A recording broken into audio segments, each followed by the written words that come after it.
আসসালামু আলাইকুম রহমতুল্লাহি ওয়া বারাকাতুহু। ও যে এখনো কেন আসে না? যা বাসটা তো চলে গেল, ওর বাড়িতে একটা ফোন করে দেখি। হ্যালো আন্টি, সাবিরা কোথায়? এখন আসছে না কেন? তো চলে গেছে, এখনো পৌঁছায়নি। না এখনো আসেনি। আচ্ছা আপনি ফোনটা রাখেন, আমি দেখছি। আসসালামু আলাইকুম। ওয়ালাইকুম আসসালাম। তোর এখন আসার সময় হলো? তোর জন্যই বাসটা মিস করলাম। ভাবছিলাম বান্ধবীর বিয়েতে যাব, শপিং করব, কিন্তু তোর জন্যই দেরি হয়ে গেল। কি করব বলো, এত দূরের পথ আসবে, তারপর তো। তোকে একটা কথা জিজ্ঞাসা করব? হ্যাঁ বলো। তুই তো সবসময় আদিম যুগের ড্রেস পরিস, তা বিয়ের দিনেও কি এইভাবেই যাবি? ইনশাল্লাহ, আমি যদি বেঁচে থাকি তাহলে এভাবেই যাবো। আর তুমি যেটাকে আধুনিক যুগের ড্রেস বলছো, সেটা আমার কাছে আধুনিক ড্রেস। তুই কি পর্দার সাথে সাথে নামাজও পড়িস? ইনশাল্লাহ, আমি তো ছোটবেলা থেকে নামাজ পড়ি। কেন, তুমি নামাজ পড়ো না? মানে না, আমি তো নামাজ পড়ি। একটা কথা জিজ্ঞাসা করব? হ্যাঁ বল। মানুষ তো নামাজকে মানতেই চায় না, তো তোমারও কি নামাজ পড়তে ইচ্ছে করে না? তো বলো তো, ফজরের নামাজ কয় রাকাত? কি সব ফালতু বকছিস? বান্ধবীর বিয়েতে যাব, পার্লারে যাব, ফেসিয়াল করব, চুল কাটিং করব, আর ভুর সেভ করব, আরো অনেক কিছু করব, আর তুই আমাকে নামাজ পড়ার কথা বলছিস? তা বাদ দে, তুই আমার সাথে পার্লারে যাবি তো? আসলে তুমি নামাজ পড়তে পারো না, তাই কথা ঘোরাচ্ছ। কে বললো আমি নামাজ পড়তে পারি না? তো তুই একটু আগে কি বললি? ফজরের নামাজ কয় রাকাত? ফজর নামাজ 6 রাকাত। এবার বুঝলি তো আমি নামাজ পড়তে পারি কি না? না না, তোমার ভুল হয়েছে, ফজরের নামাজ 4 রাকাত। তুই কি করে বুঝলি আমার ভুল হয়েছে?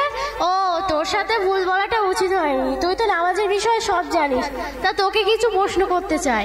হ্যাঁ বলো। তুই তো নামাজের বিষয়ে সব জানিস, তাহলে বল তো ওজুর ফরজ কটি? ওজুর ফরজ 4টি। সেগুলো কি কি বল? মুখমণ্ডল ধৌত করা, হাতের কুড়ি পর্যন্ত ধৌত করা, মাথার 3 ভাগের 1 ভাগ মোছাও করা, পায়ের কাঠি পর্যন্ত ধৌত করা। হ্যাঁ ঠিক বললি, এটাও আমি জানতাম। তুই বরং কোরআন শরীফের সর্বশেষ যেটা আছে সেটা বল। কোরআন শরীফের সর্বশেষ যেটা আছে সেটা হলো সূরা নাস। হ্যাঁ এটাও আমি জানতাম, কোরআনের বিষয়ে আমি সব জানি। তা আমার প্রশ্ন করা শেষ, আমার আর কিছু জিজ্ঞাসা করার নেই। একটা প্রশ্ন করব? হ্যাঁ বল। তুমি তো নামাজের বিষয়ে সব জানো, তাহলে তুমি ছানা বলো তো। তুই কি আমাকে পাগল ভেবেছিস? আমাকে দেখে কি তোর মিষ্টি দোকানের ময়রা মনে হচ্ছে? যে ছানা কিভাবে বানাতে হয় সেটা বলবো? আমি মিষ্টি দোকানের ময়রা না, যে ছানা কিভাবে বানাতে হয় সেটা বলবো। তুই বলে একটা কাজ কর, আমি টাকা দিচ্ছি, মিষ্টির দোকান থেকে মিষ্টি কিনে খেয়ে নিস, তাহলে আর ছানা বানানো শিখতে হবে না। আরে তুমি যে ছানাটার কথা বলছো আর আমি যে ছানাটার কথা বলছি সেটা সম্পূর্ণ আলাদা। মানে ছানা কি 2 রকম হয় নাকি? আমি বলছি পড়া ছানার কথা, তুমি বলছো খাওয়া ছানার কথা। পড়া ছানা সেটা আবার কি? কেন, তুমি পারো না? ছানা আসলে না।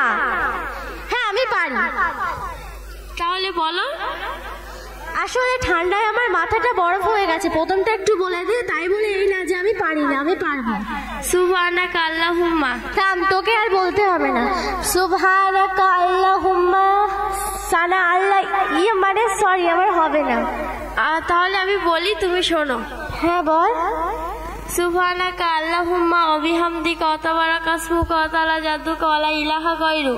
আর আল্লাহ তাআলা কোরআন পাকের মধ্যে বলেছেন, ইন্নাস সালাতা তানহা আনিল ফাহশাই ওয়াল মুনকার, অর্থাৎ নিশ্চয়ই এই নামাজ খারাপ কাজ থেকে দূরে রাখে। আর তার পরপরই রাসূল সাল্লাল্লাহু আলাইহি ওয়াসাল্লাম হাদিসের মধ্যে বলেছেন, আসসালাতু মিফতাহুল জান্নাত, অর্থাৎ নামাজ হলো জান্নাতের চাবি।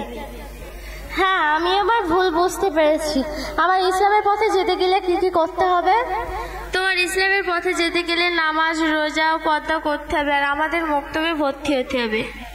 আচ্ছা তোদের মক্তবের হুজুর কি কি শেখান? আমাদের হুজুর ইসলামী বিধি বিধান কোরআন শরীফ সম্পূর্ণরূপে সঠিকভাবে শেখায়। এবার থেকে আমিও আল্লাহর সমস্ত হুকুম আদায় করব। তাহলে এবার আসি, ইনশাআল্লাহ আবার দেখা।